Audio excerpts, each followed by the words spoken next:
దాన్ని నీళ్ళలోకి వేసి బాగా కరిగిపెట్టి ఆ బెల్లపు నీళ్ళ మధ్యలో ఒక మట్టి ప్రమిద పెట్టి దాంట్లో నెయ్యి పోసి విష్ణు ముందు దీపం పెట్టండి. అలా దీపం వెలిగించి విష్ణు మరియు లక్ష్మీనారాయణని ఆరాధించి కనకదార స్తోత్రం చదువుకోండి.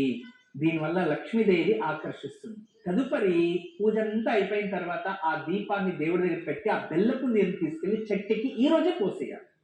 అలా చేస్తే లక్ష్మీదేవి ఆకర్షిస్తుంది. అంతేకాదు, ఎవరైనా ఇచ్చా వివాహం, నచ్చిన వారితో వివాహం జరగాలి అన్నా ఇది చేస్తే త్వరలో జరుగుతుంది.